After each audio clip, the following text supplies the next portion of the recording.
Today, we will read the second chapter of The Art of War Strategy, The Cost of War. In this chapter, Sun Jia emphasizes that because war demands enormous resources and expense, true victory must be achieved swiftly, minimizing both the sacrifices of the people and the burden borne by the nation. Moreover, he argues that the highest form of victory is to subdue the enemy, while preserving state and order intact. A prolonged war, such as the ongoing conflict between Russia and Ukraine, not only shocks the international community, but also inflicts tremendous human suffering and economic losses on both nations. Likewise, if conflicts in the Middle East escalate and do not end quickly, the consequences will not be limited to the nations directly involved. Oil supplies, global logistics, financial markets, and international state stability may all be disrupted, and the resulting shockwaves could eventually spread throughout the global economy. So then, how should such wars be brought to an end? Through this chapter, The Cost of War, we will reflect on Sun Jia's wisdom on war.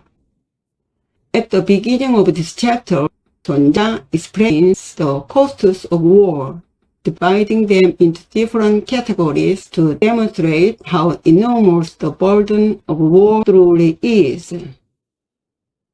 Sun Jia 말, Sun Jia said, 작전, strategy, 범용병지법, in the method of employing troops, 치거천사, 1,000 light war chariots, 혁거천승, 1,000 heavy chariots, 대갑 10만, 100,000 armored soldiers, 천리궤양, with supply lines extending over 1,000 li. The light war chariot was a combat vehicle drawn by 4 horses.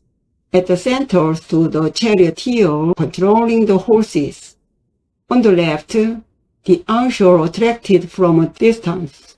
On the right, the spearmen engaged in close combat. Each chariot unit was accompanied by support and large soldiers. Altogether, a single chariot unit required nearly 100 men to operate and support it. With 1,000 such chariots, the army numbered around 100,000 troops. Sun Jia describes the structure of military power as troops, weapons, food, and logistics. These form the foundation of warfare. Next, Sun Jia turns to the expenses of diplomacy and military maintenance. 내외지비, expenses at home and abroad. 빈객지용, the reception of envoys. 교칠지제, glue and lacquer. 거갑지봉, the maintenance of chariots and armor. Expenses at home and abroad were the administrative and diplomatic costs required during war, and receiving envoys also demanded resources. Glue and lacquer were necessary for maintaining weapons, chariots, and armor. War demanded not only soldiers, but constant maintenance of military forces and equipment. 일비 천금, daily expenses amount to 1,000 gold pieces. Here, 천금, the 1,000 gold pieces, referred not only to grain or weapons. 연후, only then. 10만지사 거의, can an army of 100,000 be mobilized? War consumed labor, trade, agriculture, and the livelihood of ordinary people. Fields were abandoned, production declined, families lost their means of survival. Thus, war drained both the treasury of the state and the strength of its people. Only when such enormous resources were secured could a massive army be raised. In this way, Sonja teaches that war is not carried out by soldiers alone. It requires the support of the people's livelihood, the nation's economy, and the entire material foundation of the state. For example, in the Pacific War of World War II, Japan initially achieved victories through surprise attacks and tactical superiority. However, lacking essential resources such as oil and steel, it could not sustain a prolonged war. On the other hand, the United States, with overwhelming industrial and economic power, continued producing aircraft and carriers, thus sustaining the war effort. In the end, even Japan's kamikaze spirit was crushed by America's massive material superiority. This illustrates Sonja's principle. To move a great army requires immense finances and resources. It is a rule that applies equally to modern warfare. Therefore, wars that demand astronomical costs cannot be sustained by emotion or willpower alone.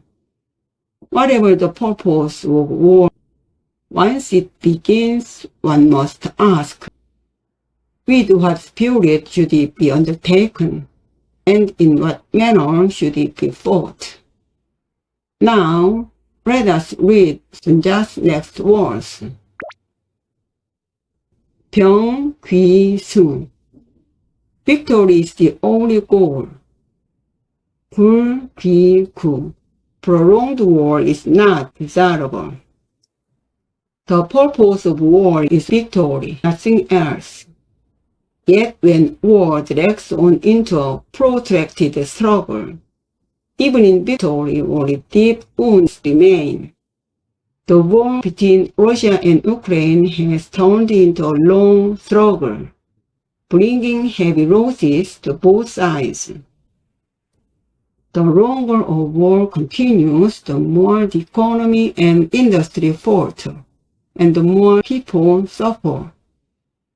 This principle is also seen in conflicts involving the United States and Iran. In fact, the United States won militarily in Iraq and Afghanistan, but the cost was far from light. Enormous war expenditures and long deployments placed a heavy burden on national finances, and war fatigue spread across the population. Thus, although victory was achieved, the excessive costs and sacrifices mean that the victory itself was not truly complete. Even though the United States possesses the world's strongest military power, it is highly cautious about being drawn into endless wars in the Middle East. The longer a war continues, the more the economy is shaken. The greater the fatigue of the people and even international opinion, and alliances become destabilized. Therefore, rather than full-scale war, the U.S. employs strategies such as limited strikes, economic sanctions, information warfare, and overwhelming deterrence to secure advantage quickly and efficiently. Yet in reality, war does not always unfold according to plan. A small crash can escalate unexpectedly, and once confrontation begins, it is not easily broken. This is why President Trump warned the nation, if negotiations fail, Iran will be left with nothing. Sonja, however, did not see war merely as a way of destroying the opponent. He regarded it as the highest strategy to preserve the enemy's strength and order as much as possible, while securing victory with minimal sacrifice. Thus, we have examined the second chapter of The Art of War, The Cost of War, in light of current examples of war. Next time, we will read the chapter Mogong, which presents strategies for winning without fighting. Stay tuned for the next chapter of The Art of War. This is Hain Classics.